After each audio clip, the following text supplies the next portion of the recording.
Grin. I'm the director of the new Center for the Study of Statesmanship at Catholic University. The mission of the center is to explore the deeper sources of either sound or unsound statesmanship, which leaves quite a few questions to be answered.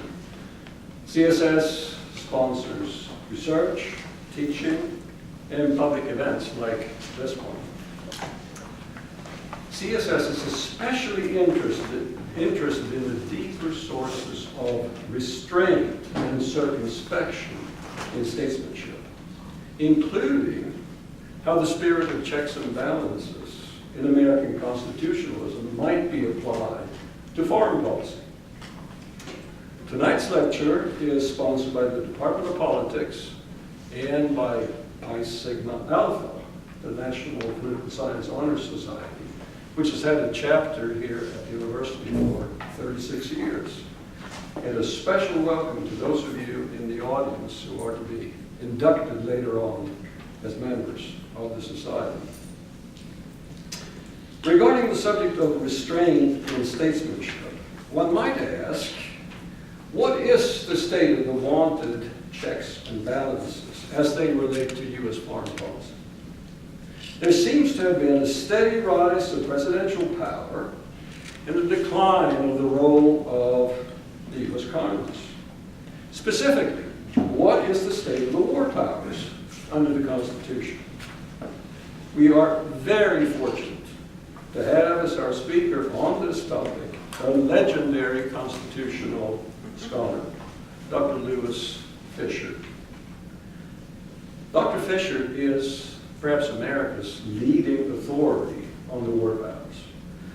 One of his over 20 books on constitutional matters is Presidential War Powers, which is a classic in its field.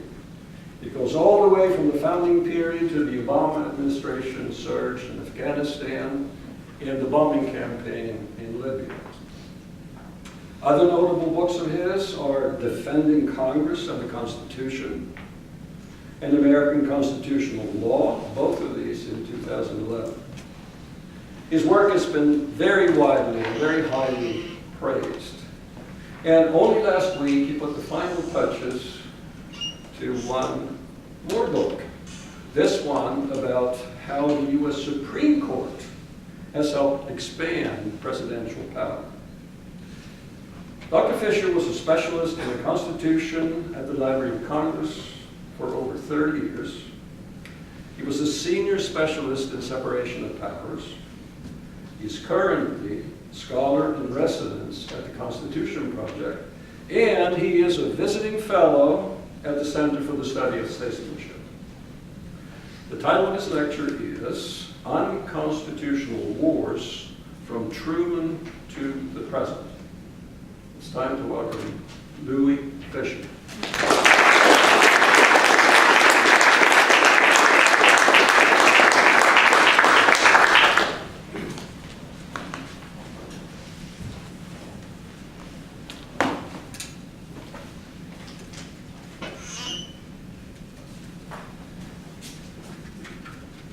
Okay, I want to start giving the framework of what I want to touch on here today and get your thoughts.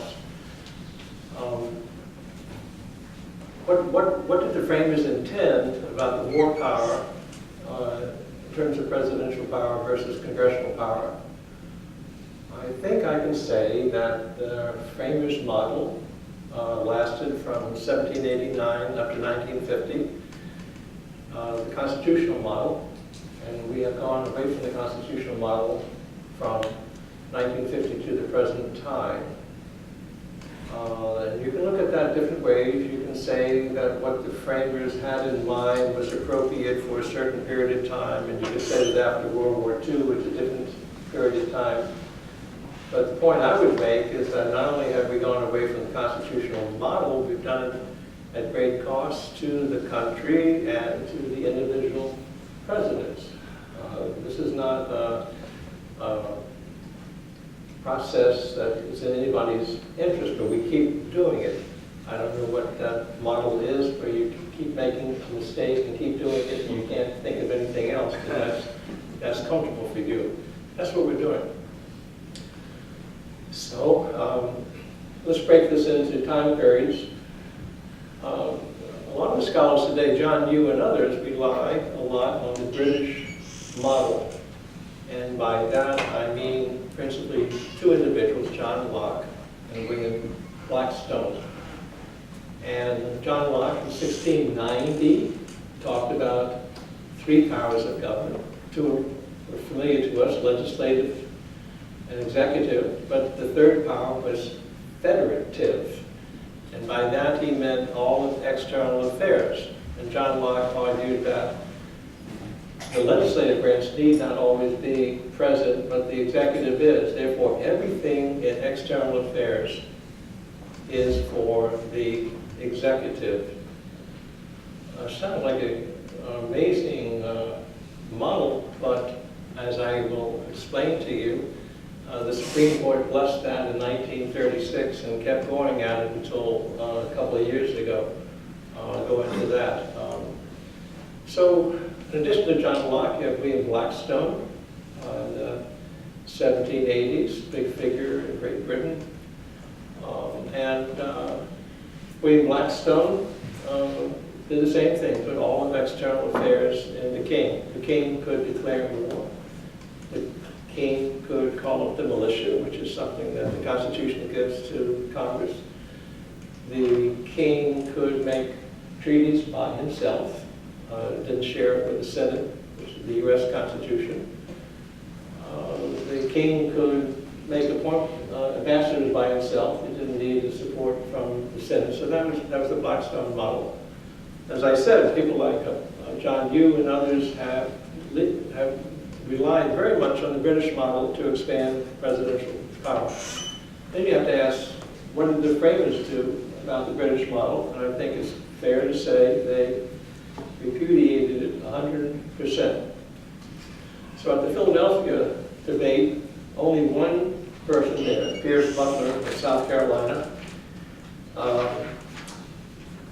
looked favorably upon the president. Pierce Butler said he wanted to vest the war power in the president, quote, who will have all the requisite qualities and will not make war, but when the nation will support it. And he was jumped on by everybody, and Roger Sherman at the Philadelphia Convention remarked that the president, quote, should be able to repel and not to commence war.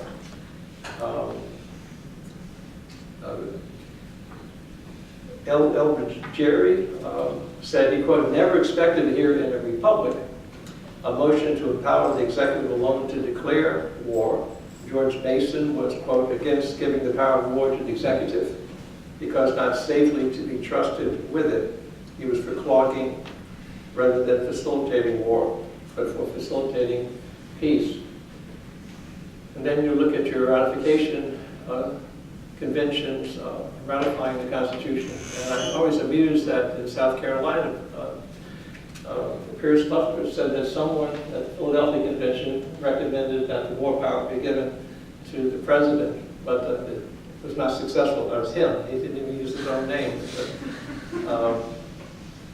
But at the Pennsylvania ratifying convention, James Wilson expressed the prevailing view that the American system of checks and balances, quote, will not hurry us into war.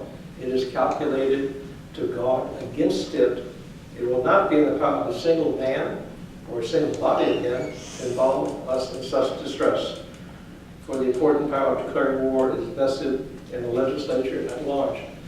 To me, one of the persons who drove that home in very strong terms was John Jay, one of the Federalist Papers, number 4. And these are framers who didn't just look at British history. They looked way back in every country, every nation, continent, about how countries went to war and whether it was in their interest or not. And look what John Jay says in Federalist number 4. It is too true, however disgraceful it may be to human nature, that nations in general will make war whenever they have a prospect of getting anything by it. Sounds pretty good. But then he says, nay, absolute monarchs will often make war when their nations are to get nothing by it, but for purposes and objects merely personal, such as a thirst for military glory, revenge for personal affronts, ambition, or private compacts to aggrandize or support their particular families or partisans. End of quote. And under those motivations, a single executive may, he says, quote, engage in wars not sanctified by justice or the voice and interest of his people. And I think one interesting effort by you is to say, how much should we rely on the framers? 18th century view. Does that have no view toward the 21st century? It's a possibility for you to think that way. But I think if you look at what Truman and other presidents have done to the present time, you will see what John Jay is talking about. He was right on point. Going to war not in the interest of the United States at all, and not even in the interest of the president who's doing this at great cost. One thing that happened very early in terms of presidential power, we all know that in 1794, President George Washington, with war about to start between England and France, issued his neutrality proclamation. Acted unilaterally, just issued a proclamation. What happened, some of you may know this, but he said if you're not neutral, if you take sides, we will prosecute you. And they began to prosecute people.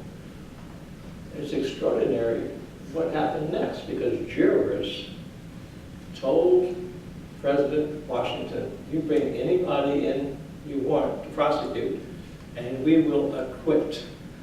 We won't even look at your evidence or listen to your argument. We will acquit. And the reason we're going to act that way, that in this country, criminal law is made not by the president with a neutrality proclamation, it's made by Congress in this country. So jurors knew more about the U.S. Constitution than Washington did with his great cabinet, which included Jefferson and Hamilton. So Washington got the message, and he's no more prosecutions, and he went to Congress, and a year later they passed the Neutrality Act providing for criminal penalties. But isn't that amazing? Someone of the stature of George Washington issuing a proclamation, and citizens saying, no. The check and balance didn't come from the three branches, it came from ordinary citizens. I don't know how often we'll have examples where ordinary citizens would stand up and tell the president in so many words, I don't know why it occurs to me, so many words like, you don't have any clothes on, something like that. And he got the message and reversed course. James Madison, in a letter to Thomas Jefferson, April 2, 1798, expressed concern about the judgment of single executives going to war. And Madison said, the Constitution supposes what the history of all governments demonstrates, that the executive is the branch of power most interested in war and most prone to it. It has accordingly, with studied care, vested the question of war in the legislature.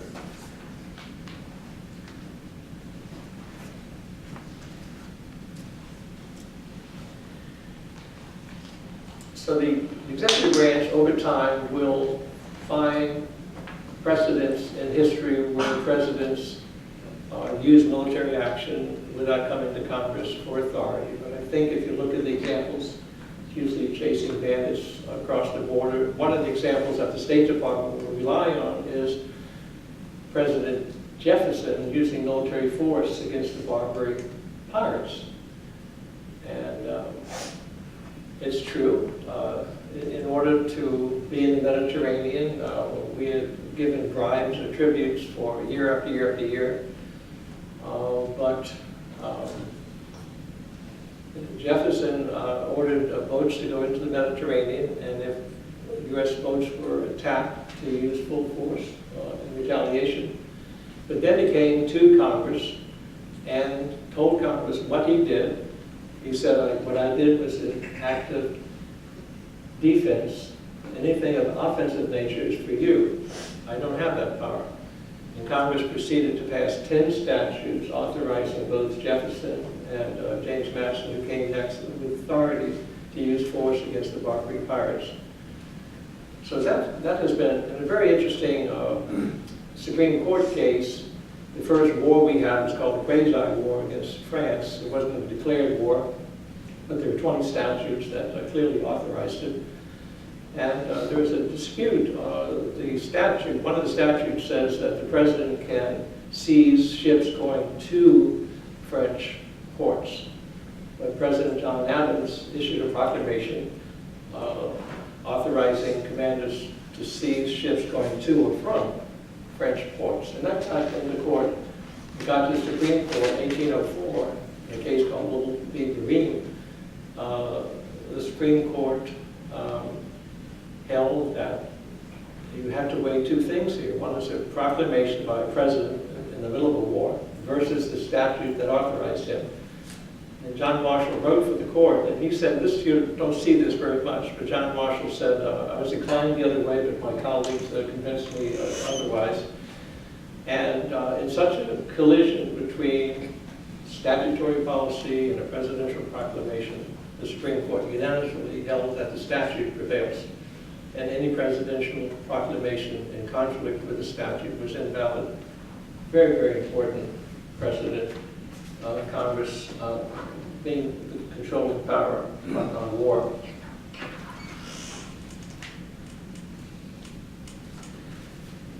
So we see right away, you would think maybe when war starts, whatever Congress had done would be set aside and the president would have full sway to do whatever he wants, but no, that's not true in this case. And there's another case that was decided by the lower courts. Someone decided to use force against another country and said, I did it because the people in the Jefferson administration told me I could do it. And the lower court says, no, there is a statute on that, the Neutrality Act. You violated it, and nobody in any administration can tell you to do otherwise. You violated the law. So very clear again on statutory policy prevailing over anything the presidents or people below the president wanted to do. Now I think it's fair to say that how about President Lincoln? Didn't that change matters constitutionally? Think of all the initiatives that he took. Congress was out of session, and he called it the militia. That's the power that the Constitution grants to Congress. Lincoln suspended the writ of habeas corpus. That's the power that the Constitution gives to Congress. He took money out of the Treasury, a power given to Congress.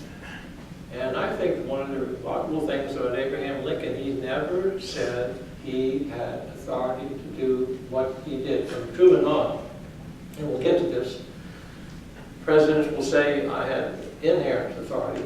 We'll talk about what that means. Or I have aggregate power, or I have plenary power, or I have emergency power, or I'm the commander-in-chief, on and on and on. Lincoln didn't do that. Lincoln on July 4, 1861, addressed Congress and told Congress what he did. And then he said, straightforward talk. I used your Article 1 powers. Therefore, what I did was not constitutional. And the only way it can be constitutional is for you to consider what I did and decide whether you want to pass legislation authorizing what I did while you were absent, which is what Congress proceeded to do. So I think the greatest emergency we've ever had, the president stuck to the Constitution and admitted that he used Article 1 powers that did not belong to him. Then I want to move what has happened to the growth of presidential power. And part of that growth comes from the Supreme Court. I've got a book coming out this summer, which is called Supreme Court Expansion of Presidential Power. And the subtitle is Unconstitutional Leanings. And I have a good friend. He's an attorney. He's been executive branch many years, in Congress many years. And I told him what I wanted to do a couple of years ago. And I told him what the title was and what the theme was. And he listened. He said, you can't do it. You can't have that theme, and you can't have that title. You can't say that the Supreme Court is pushing presidential power beyond constitutional boundaries. And the reason is that he said the Constitution, the Supreme Court decides the meaning of the Constitution. That's the point. But I proceeded to tell him the Supreme Court cases that I thought did exactly that. This case, this case, this case, this case, this case, this case. And then when I finished, he says it's a good theme and it's a good title. One of the ones that starts, so far as I can tell, at no time from 1789 up to 1936 did the Supreme Court do that, lean in the direction of independent presidential power. But it did that in a case it did not have to do at all. It's a 1936 case called Curtis Wright, and Congress had delegated to President Roosevelt authority to have an arms embargo in a region in South America. So it's not independent power at all. When Roosevelt acted, he said, I, Franklin D. Roosevelt, pursuant to the authority given to me by Congress. He's not pretending to have any independent presidential power. But gets the Supreme Court, and the Supreme Court upholds the delegation. That's the decision. But then, on top of that decision comes what's called dicta. It's just extraneous stuff. It has nothing to do with the issue before the court. But interestingly, dicta can have more meaning over time than the decision itself. Because no one would cite Curtis Wright today for delegation. They cite it for the dicta. And one of the things that the court did was to say that the president is the sole organ in external affairs, and the powers are plenary and exclusive. Well, what gave that punch was that language comes from John Marshall when he was a member of the House of Representatives in 1800. And he gave a speech, and that's what he said. You can quote it. The president is the sole organ in external affairs. How could John Marshall, who within a couple of years would be Chief Justice, ever believe that? Just read Article 1, read Article 2. Obviously, the Constitution doesn't give the president sole power over external affairs. But that's what you would get out of the dicta. And okay, the court made a mistake. The court's not very good in history. Couldn't the court correct a mistake? I don't think the Supreme Court has a good record of correcting mistakes. That, although scholars starting in 1838 and every decade after that told the court you made a mistake not there but elsewhere in Curtis Wright, the court never corrected it. Of course, the executive branch, the State Department, the War Department, the Justice Department, they always talked about the sole organ doctrine. The president has a plenary and exclusive power in external affairs. So on a case called the Jerusalem Passport case, bouncing back and forth from lower courts to lower courts, and the D.C. Circuit here in town at one point said the Jerusalem Passport case is a political question. And that goes to the Supreme Court. The Supreme Court is not a political question, it's the constitutional question decided. And the D.C. Circuit decided in favor of the president, citing the sole organ doctrine, the erroneous sole organ doctrine, 5 times in its decision. 5 times, repeating an error. I guess if you say an error one time, it doesn't count for much, but if you say it 5 times, it starts to count a lot. So it goes to the Supreme Court. The Supreme Court in 2015 upholds the president, I think in a very clumsy, dangerous way, but it did finally jettison the sole organ doctrine. So it took the Supreme Court 79 years to correct a mistake. And just think of some other disciplines, maybe the medical discipline, maybe engineering, scholarly discipline. Does it take those disciplines 79 years to correct an error? That's what the Supreme Court did. And the Supreme Court, although it got rid of the sole organ doctrine, proceeded to come up with a substitute which is just as broad as the sole organ doctrine, and you can bet the executive branch will run with it. And what they did I hope any student who did what the Supreme Court did to get a D or an F. What the Supreme Court did was to, although they jettisoned the sole organ doctrine, the issue for the court, who has the power to recognize foreign governments, the Supreme Court said that power is exclusively, first time, exclusively with the president. And the court said one value of the president is its unity. Well, if any of us ever can follow any administration, you can only see unity. And I think you read any memoirs that come out, Robert Gates when he was in the Pentagon, or Leon Panetta when he was head of CIA. Their books are just published in the last couple of years. It's so obvious and everything we know about the executive branch. Unity is not there. It's a highly splintered and fragmented. But then the Supreme Court in 2015 in the Jerusalem passport case says that the president has other qualities. And then they pick a particular essay that Alexander Hamilton did in the Federalist Papers. And they come up with words like the president has dispatch and secrecy and energy and these qualities like that. Well, if they had looked at other Alexander Hamilton papers, they would have seen the opposite message of danger about presidential power. But they didn't do that. So I don't think any student would get a very good grade. You pick whatever looks good and then forget the other Hamilton. But then just think about those words.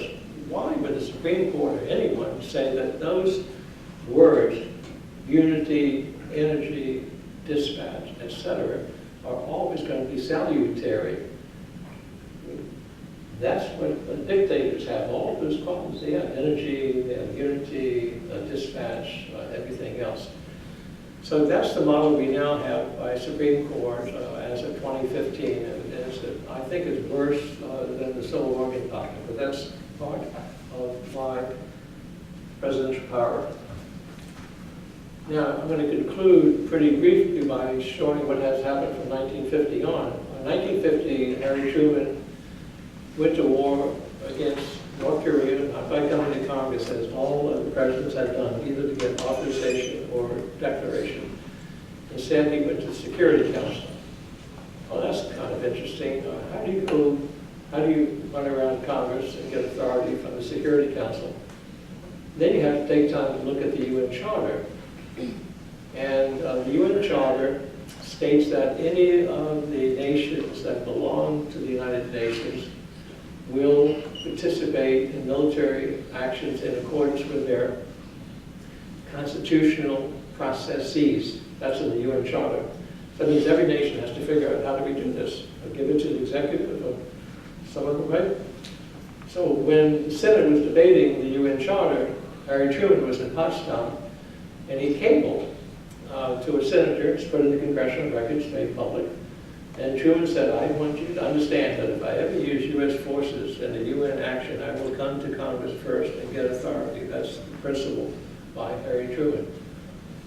But you don't just go with a declaration by the president in office. Congress had to decide what are our constitutional processes. And it decided how do we participate. And the statute is called the UN Participation Act. And Section 6 says that any time a president wants to go to the Security Council to have military force, the president shall come first to Congress and get authority. That's the UN Participation Act. So 5 years later, that's 1945, 5 years later, Truman goes to war by violating not just his personal pledge, but the statute that he signed without any objections at all. And it boomeranged against Truman by just going to war by himself. He didn't have the support of Congress, that base, Democratic base. And then he went, as some of you know, he went to Wake Island to meet with General Douglas MacArthur so they'd have a little better understanding of what to do with Korea. And as the war went on, they reestablished the 38th parallel, so North Korea on one side, South Korea on the other side. But then MacArthur wants to go north past the 38th parallel. And not just go north, but up toward Manchuria And he's asked, if you do that, if you get them toward Manchuria, would the Chinese come in? No, no, they won't come in. Well, the Chinese came in great numbers, and it's an awful war on all sides, not just the American side, the Koreans and Chinese. And it led to MacArthur being ousted, and it damaged very much Truman and the Democratic Party. So you think you might learn something from that, going to war on your own. We haven't learned a thing, because that precedent by Truman has been followed by Clinton and Obama. Clinton never came to Congress for authority for all of his military actions.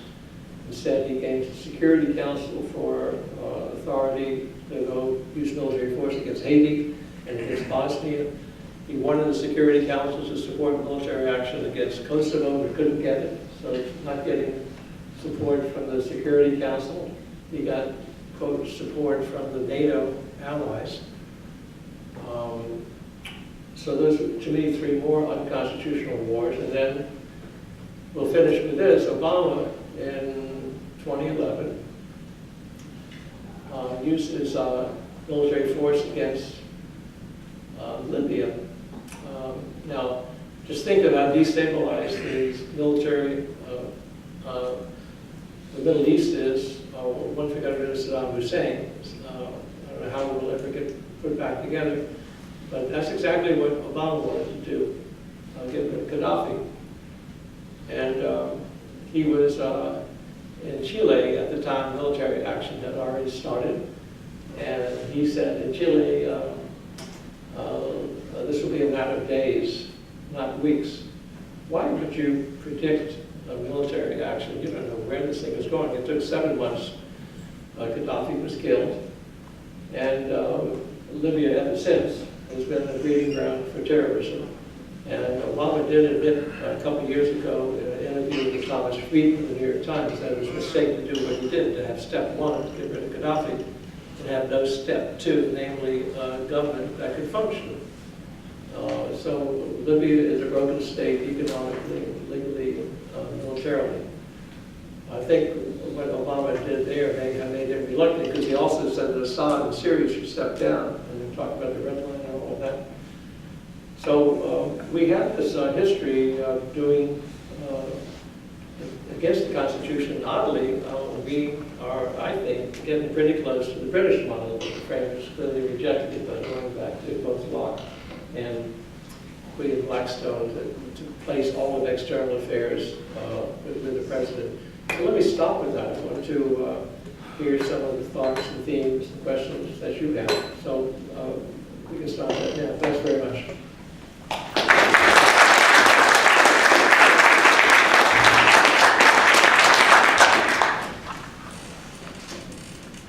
Go ahead. I was wondering if you might look at what has happened to the British model in Britain itself over the succeeding centuries. Because, of course, the Queen of England or the King of England at this point does not have the power to take the country to war. And in fact, Britain's Parliament has been quite active in either supporting something like the Iraq War, or not being willing to support a war in Syria, for example.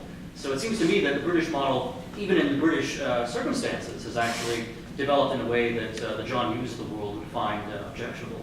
Yeah, it's a very good point. And of course, in the Middle East, when the Prime Minister was about to act unilaterally in the Middle East, instead he went to the Parliament, and they said no.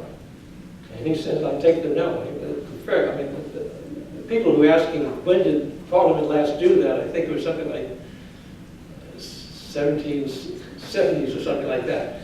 So that's exactly right. Parliament made it very clear, no. Because I think pretty clear in England at that time that a lot of the so-called information and intelligence was not reliable. Go ahead, please. Last summer, during the presidential campaign, candidate Trump questioned NATO and whether that was really worthwhile. And the media kept him saying, and no one corrected them, that an attack on one would bring us into a war immediately. And then I looked at the NATO treaty, and it has language that you have in there. In other words, it's not automatic. Congress has to decide whether we're into a war, at least under the NATO treaty. Is that correct? Is that what you see? I think you're correct that a lot of people look at NATO as attack on one, as attack on all. That would take from every country whatever sovereign authority they have. So I do think it's clear, and if you read elsewhere in the NATO Charter, it's clear it's not automatic. But because it's attack on one, doesn't mean that every other nation has no choice other than to join in. So every nation has a sovereign right to decide on its own interests. So I think that's the proper way to read that. And why isn't the media, why isn't that discussed in our society, that this isn't an automatic thing? So that the people have some idea that Latvia can't get us into a war with Russia. Yeah, I think what's going on has been going on decade after decades. Some of you know about an article I did about idealizing the presidency, and scholars starting with Arthur Schlesinger, back talking about Andrew Jackson and Franklin Delano Roosevelt and John Kennedy, idealized the president, and then of course Schlesinger did a reversal and apologized for having built up the presidency. But it wasn't just Schlesinger. You had other major presidential scholars, Richard Neustadt, Clinton Rossiter, James McGregor Burns, spoke exactly the same way. None of them placed any legal limits on the president, and the one person who did was Edward Corwin, and he told all those people I just mentioned, the high-flying prerogative boys, and it's something that scholars have been, to me, very irresponsible. And once scholars do it, then what